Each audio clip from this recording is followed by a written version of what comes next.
جربت في مرة تسمع الحقيقة البسيطة حتى وهي قاسية عليك شوية؟ محدش قالك قبل كده هي ليه الناس كلها مش حاسة انها عايشة؟ اغلب الناس هل هم حاسين ان هم عايشين بجد؟ هل الناس بتعيش لانها ليها معنى؟ طب ليه الناس بتقع؟ سألت نفسك السؤال ده قبل كده؟ صدقني عشان سبب واحد بس، الناس مستعجلة دايما تشوف نتيجة، مستعجلة دايما تحس باللي هي عملته، مستعجلة دايما انها تحس ان اللي بتعمله صح، مستعجلة انها تطمن انها تشوف ان الطريق ده هيودي لحتة هم عايزينها. والصبر اللي بيقعدوا يكلموك عليه دايما ده بيكون صبر مزيف، صبر استسلام، بس هو مش عايز يبين لك صبر انك تسكت وتستنى وما تواجهش. لكن نوع الصبر اللي انت محتاجه هو صبر لا ينتهي، صبر طويل ما بيخلص. والصبر الطويل مش انك انت تتحمل يوم، اسبوع، شهر، سنة. الصبر انك تتحمل وتفضل ماشي وانت عارف اخرة الطريق وانت صابر، انك تصحى كل يوم تعمل اللي عليك من غير ما تسأل نفسك هيحصل ايه وامتى وفين، ومن غير ما تحاسب نفسك ولا تحاسب الدنيا كل شوية، انت بس مكمل، من غير ما تقول فجأة لنفسك انا استحملت كفاية فلا لا لا لا وصبرت خلاص مش هكمل. ويمكن ده هيكون اصعب نوع صبر. عارف ليه؟ لان مفيش مكافأة سريعة، مفيش حاجة تهديك، وكمان مفيش حد بيسقف لك، ومفيش اي علامة تقول لك كمل غيرك. اكتر مرحلة بعد الصبر الطويل وانك عديت الوحدة وبتفهم المعنى فيها، المعنى بيبقى موجود بس المشكلة كلها ان هو بيبقى تقيل. بتحس ان مفيش احداث كبيرة بتحصل تفهمك ايه اللي بيحصل، مفيش اي دراما زي زمان، مفيش اي تغيرات واضحة، انا حاسس ان انا ثابت ومفيش معنى، الايام كلها شبه بعض. وهنا بجد انت طول ما انت مش فاهم المعنى بتبدأ ترجع لافكارك القديمة وخلاص بتنسى ايام الوحدة والفراغ وقشطة بيس. انا ليه مرجعش زي ما كنت؟ علشان دايما بيجي في دماغك نفس الفكرة بتاعت كل مرة، الثبات ممل، والملل معناه ان الطريق اللي انا ماشي فيه اكيد غلط. فتعالى كده اقولك على حاجة مهمة، الملل مش عدوك، علامة من علامات انك انت دخلت في البنى الحقيقي للشخص اللي انت كنت عايز توصل له. زي الوحدة بالظبط. زمان كنت بتقع وتقوم وتشد وتجذب ومش عارف ايه ومش عارف ايه ومش عارف ايه، دلوقتي حالا بقى في روتين، صح؟ بقى في روتين انت ماشي عليه عشان خاطر بتحاول تغير حاجة، والمشكلة كلها ان ممكن الروتين ده يهدى وما يبقاش في اي اثارة تخليك تنسى الوقت. العقل بيرجع تاني للأسف يزهق ويقول لك مفيش اي احساس يخليني اكمل، ويقعد يسألك فين النار؟ فين الحافز؟ ومفيش اي بنزين يولع النار دي. طب والحافز ده محتاج شرارة، مفيش شرارة. فطول ما انت مستني يبقى في نار وشرارة مش هتكمل. فالصبر الطويل هو معناه انك تفضل مكمل وانت مش حاسس، انك تعمل الصح وانت مش مقتنع 100%، انك تكمل حتى وانت شاكك. وده مش ضعف ايمان بنفسك، ده نضج بيفهمك المعنى. طفل هو بس اللي يبقى محتاج مكافأة سريعة، الانسان الناضج لازم يعرف ان الحاجة قيمتها بتبان مع الوقت وممكن في سنين عشان يعرف معناها. في واحد كان بيشتغل على نفسه فترة طويلة وفجأة لقى تغيير بس ما كانش كبير، فحس ان هو واقف مكانه مع ان كان في تغيير بس بسيط، فما قررش ان هو يكافئ نفسه عشان ما فهمش المعنى من الموضوع، معنى الطريق اللي كان ماشي فيه ما كانش حاسس بيه ولا حاسس بنفسه، لا ده كمان حس ان هو كان بيرجع لورا وما تغيرش اصلا. فانت لازم تثبت لنفسك انك ما بتقعش او ما بتنزلش لتحت لمجرد ان انت كبرت حاجة صغيرة، فانت كده ثابت في مكانك او قليت، لانك لو عملت كده هتخسر كل اللي بنيته، وهنا بجد مش هيبقى فيه ولا معنى ولا اي انجاز بجد. فالصبر الطويل هو اللي بيخلق المعنى، هو اللي بيخلي الحاجة ليها معنى.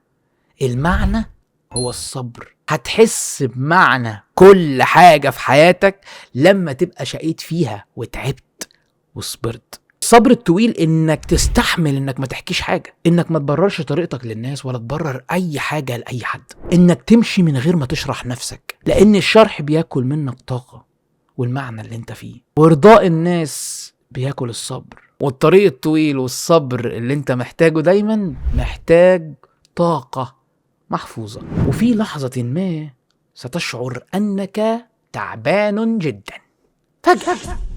المعاني كلها برضو لسه مش واضحة من كتر الصبر اللي انت فيه. وللأسف ده ما بيكونش تعب جسماني، لا هو تعب داخلي، والإحساس بأنك انت عايز توقف، والصبر بدأ ينفذ. خلاص أنا رصيدي قرب يوصل تحت الصفر. هنا بقى انت لازم تسأل نفسك سؤال مهم جدا. في فرق بين الوقوف والانسحاب. انت ممكن تقف وتهدى على نفسك شوية، وهنا بيظهر المعنى الحقيقي اللي انت بتعمله. بيظهر معنى ان انت فاهم كل حاجة، فاهم التغيير، وحاسس بنفسك وعايز تديها. عشان وقفت تريح شوية، مش تنسحب من كل حاجة وترجع لتحت الصفر. فانك تقف شوية بتعيد ترتيبات، بتهدى على نفسك، بتحفزها، بتطبطب عليها. عادي، مفيش مشكلة انك تريح وتكمل بعدين، بس ما تنسحبش. فانك ترتاح في النص وتهدى شوية في الطريق، وتتعامل مع صبرك الطويل انه ضعف ومحتاج تطبطب عليك، احسن بكتير من انك انت تخليه يخليك تهرب. فاخطر فكرة بتجيلك في الوقت ده وانت بتحاول تفهم المعنى بالصبر الطويل هي فكرة الاستحقاق. انك انت بتبقى شايف انا استحملت كتير وانا تعبت وصبري كان طويل وخلاص كده كفايه، وخلاص انا عايز ارتاح وابقى نفسي القديمه اللي كانت مرتاحه بجد. هو ايه اللي انا حطيت نفسي فيه ده؟ وبتحس انك انت تستحق ده. ممكن تحس ان الفكره منطقيه وانت نسيت المعنى اللي كان مخليك مكمل. خلاص المعنى اتمسح، وبتفتكر ان النتيجه حلوه. هي حلوه وهتحسسك بالراحه شويه، بس في الاخر هتطلع نتيجه بتوجع.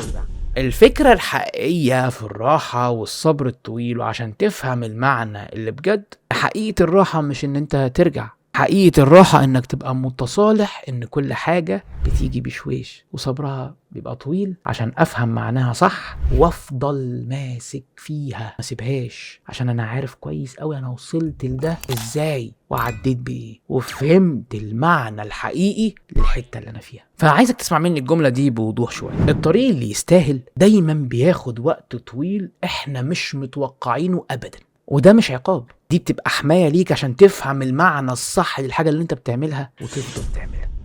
لان اي حاجة بتيجي بسرعة هتروح بسرعة، عشان انت ما فهمتش معناها وعارف انها ما تستاهلش مهما كانت كبر فلوسها. الصبر وفهم المعنى الحقيقي هو اللي هيبني كل اللي انت بتعمله، عمره ما هيقع من اي هز. فاخر حاجة عايزك تطلع بيها من المعنى اللي بيجيلك في الطريق اللي انت ماشي بيه بعد ما صبرت صبر طويل، مش انك تستحمل الوجع، هو بس بيخليك تعيش من غير دراما، وبيخليك تعيش بجد وتفهم معنى الحاجة اللي بتعملها عشان تفضل متمسك بيها، ومن غير ما تبقى مستعجل، وتفهم معنى الوقت من غير ما تحول كل يوم عندك لعركة. تفهمها، تقعد معاها وتعرف معناها. انك تصحى تعمل اللي عليك بكل ما يعني اللي عليك، وتنام وانت مرتاح وفاهم المعنى وسايب الوقت للوقت، وتسيب النتيجة لوقتها. اعرف كويس قوي ان حضرتك لو جيت لاخر الفيديو هنا فانت مش مكمل عشان انت الاذكى او ان انت الاقوى ولا انت الاكتر حماس بقى، وبدات تتغير، بدات تفهم كل التغيير في السلسله دي خطوه بخطوه، واصغر حاجه انت ممكن تقع فيها. ممكن اكون بكلمك في يعني دواير قريبه من بعض قوي، وتحس ان الكلام متشابه شويه، بس كل كلام ليه معنى. لان دايما احنا في الطريق ده عقلنا بيحاول يخلق اي حاجة تانية تخليه يقف. فانت مكمل عشان انت راضي انك تمشي بالبطيء وتفهم كل حاجة بالتفصيل عشان تفهم معناها، تعرف كويس قوي انت بتعمل ده ليه، ومن غير ما تسيب نفسك ومن غير ما تكره الطريق ابدا. فطول ما انت فاهم معناه وفاهم الطريق اللي انت بتوصل له بالصبر الطويل ده، هتفضل متمسك بيه طول حياتك، لانك فاهم معنى التعب اللي ربنا بس كان حاسس بيه. فنيجي هنا عند نهايه الفيديو، ان شاء الله يكون عجبكم وتكونوا استفدتوا، وان شاء الله تكونوا فهمتوا معنى الفيديو وفهمتوا معنى نفسكم لما بتتعب وبتصبر وبتحس بالوحده وبتبقى محتاجه ايه، وابدا ما ترجعش لنقطه الصفر. فاتمنى تكونوا بخير وبصحه وسلامه. معاكم محمد صالح موكا، بيحاول يفهم معنى كل حاجه ومعنى كل اللي هو بيعمله، عشان هو مش عايز اي حاجه غير ان هو يفهم معنى ازاي يبسطكم. مش تعمل لايك سبسكرايب وتفعل زر الجرس عشان يوصلك كل جديد اول باول وبس. وانت فاهم المعنى اللي انا قلته يبقى فهموني المره الجايه عشان خاطر انا بحبك. اشوفكم ان شاء الله في فيديو جديد زي ده كله معاني جميله حلوه المره الجايه.